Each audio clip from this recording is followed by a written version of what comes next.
অভিযানের 4 দিনের মাথায় অবশেষে মূল অভিযুক্ত বাবলু যাদব গ্রেফতার।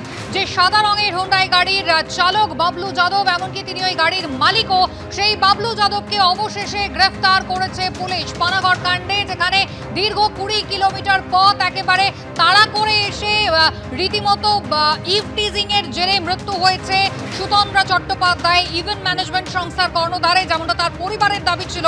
যদিও আসানসোল দুর্গাপুর কমিশনারেটের পক্ষ থেকে জানানো হয়েছে রেশারেশির জেরেই এই মৃত্যু, তবে মূল অভিযুক্ত বাবলু যাদব 4 দিন পর অবশেষে পুলিশ তার হদিশ পেল। বিস্তারিত জানবো, সরাসরি আপনাদের নিয়ে যাবো। আমাদের প্রতিনিধি মনোজ বন্দ্যোপাধ্যায় রয়েছেন আমাদের সঙ্গে। মনোজ, অবশেষে মূল অভিযুক্ত বাবলু যাদবকে গ্রেফতার করলো পুলিশ। একদমই তাই। দেখো, ঘটনার প্রায় 3 দিন পর আজকে 4 দিনের দিন, ঠিক এখন থেকে 5 মিনিট আগে এই যে কাকসা থানার সামনে আমরা দাঁড়িয়ে রয়েছি, তোমাকে দেখাবো যে এইখানে এই যে কাকসা পুলিশ স্টেশন লেখা রয়েছে, এখানে বাবলু যাদবকে নিয়ে আসা হলো এবং এখানে ঢোকানো হয়েছে। আসানসোল দুর্গাপুর কমিশনারেটের টিম গঠন হয়েছিল। তোমাকে আমি একটু বিরত করছি, তোমার কাছে আবারও ফিরে যাব। সুতন্দ্রা চট্টোপাধ্যায়, তার মায়ের বক্তব্য আপনাদের শোনাবো। যদি এখনো পর্যন্ত গ্রেপ্তার হয়ে থাকে, হয়তো 1%ও এগিয়েছে। বাকিদেরকে, বাকি সঙ্গীদেরকে, তাদেরকে ধরুক, তাদেরকে জিজ্ঞাসাবাদ করুক, যেভাবে আমাদের গাড়ির সবাইকে জিজ্ঞাসাবাদ করা হচ্ছে, তাদেরকেও জিজ্ঞাসাবাদ করা হোক।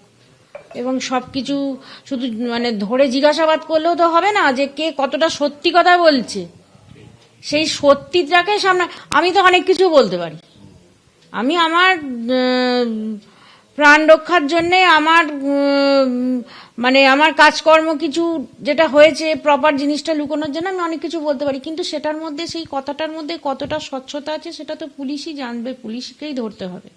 আমি সবাইকেই জিজ্ঞাসাবাদ করার কথা বলছি, যে সবার থেকে জিজ্ঞাসাবাদ করে সবার থেকে একটা জায়গায় আসুক, একটা পরিষ্কার ট্রান্সপারেন্ট জায়গায় আসুক, যে আসল ঘটনাটা কি, কে আসল দোষী। তাদের, আমি সেটাই বলছি, তাদেরকে জিজ্ঞাসাবাদ করা হচ্ছে। এবার তাদের দেখুক, জিজ্ঞাসাবাদ করুক সবাইকে, যে কি হয়েছিল, তাদেরকেও জিজ্ঞাসাবাদ, অন্য গাড়ির যারা রয়েছে তাদেরকেও সবাইকে জিজ্ঞাসাবাদ করা হোক, দিয়ে একটা নিট অ্যান্ড ক্লিন জায়গায় আসুক। এত সময় কেন লাগছে?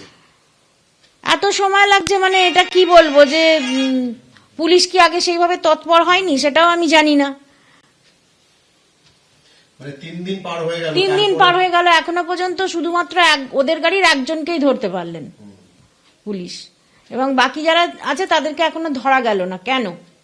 আর প্রকৃত সত্যটাও এখনো জানা যাচ্ছে, প্রকৃত সত্যটাও এখনো জানা যাচ্ছে না। আমি আগেও বলেছি, আমি কোনো রং, কোন দল, কোনো মানে ভেদাভেদ কোনো কিছুতে যাচ্ছি না। আমি একটা মা, আমি সন্তানহারা হয়েছি, আমার মেয়ের কন্যা সন্তান, এবং আমি চাই এই রাজ্যের এবং সর্বত্র প্রতিটা মেয়ে বলুন, প্রতিটা ছেলে বলুন, এখন শুনছি ছেলেদের করে নাকি অনেক রকম কিছু ইভটিজিং হচ্ছে, ছেলেদেরও নাকি অনেক রকম ভাবে বিপদে পড়তে হচ্ছে। কেন হবে?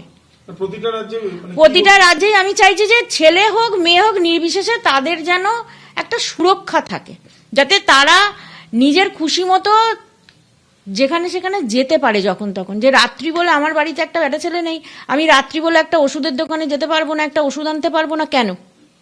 কি কারণে? তাহলে আমার কি বাড়ির যে বয়স্ক হোক, বাচ্চা হোক, যাই হোক, তাহলে তার প্রাণ সংশয় দেখেও আমি বাড়ি থেকে বেরোবো না? যে আমার বাবা বাইরে বেরোলেই আমি একটা হেনস্থার শিকার হব, কি আমি রেপ হব, কি আমাকে কেউ ধরে নিয়ে যাবে, এই জন্য আমি বাড়ির বাইরে বেরোতে পারবো না? তাহলে আমাদের প্রত্যেকের তো একটা অধিকার আছে, একটা সমাজের তো একটা কর্তব্য আছে, আমাদেরকে তো সেই সেফটা দেয়া, সেই নিরাপত্তাটা দেয়া তো তাদের অধিকার, আমাদের অধিকার নিরাপত্তা পাওয়াটা। তাহলে আমরা কেন সেই নিরাপত্তাটা পাবো না? এটা আমার, শুধু আমার সন্তানের জন্য না, আমি প্রত্যেকের জন্য চাইছি।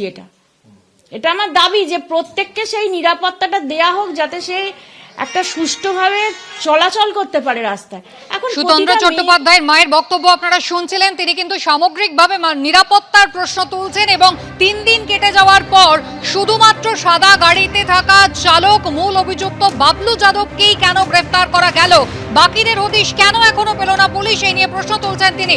সরাসরি চলে যাব, মনোজ বন্দ্যোপাধ্যায় রয়েছেন আমাদের সঙ্গে। মনোজ, 3 দিন কেটে গিয়েছে, রবিবার মাঝরাতের ঘটনা, আজ অবশেষে সাদা গাড়ির চালক বাবলু যাদব পুলিশের জালে পড়ল। ঠিক তাই, তোমাকে দেখাবো কিছুক্ষণ আগেই 5-7 মিনিট আগে এই যে কাকসা থানা, সেই কাকসা থানায় নিয়ে আসা হয়েছে।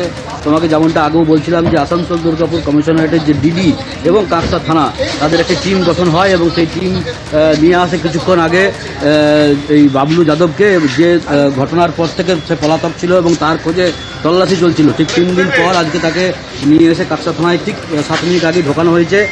এরপর তাকে তো যে প্রসিডিং আছে যে তাকে কোর্টে তাকে তোলা হবে, এবং কিন্তু তার সঙ্গীরা এখনো পর্যন্ত গ্রেপ্তার হয়নি, পুলিশ সূত্র অন্তত তেমনটাই জানাচ্ছে। পাশাপাশি পুলিশ প্রথম থেকেই যেটা দেখাচ্ছিল যে সিসিটিভি ফুটেজে যে সাদা গাড়ি আগে ছিল এবং তারপর এই গাড়িটি ছিল। আগে যে রেসারেসি হয়েছিল, তার যে কলিশন হয়েছিল, তারপরেই কিন্তু এই দুর্ঘটনা, এবং দুর্ঘটনার পরেই কিন্তু এই ধরনের সুতন্দ্রা চট্টোপাধ্যায়ের মৃত্যুর ঘটনা ঘটে, এমনটাই পুলিশ সূত্রে সিসিটিভি ফুটেজ দেখিয়ে যেটা আমাদের দেখানো হয়েছিল।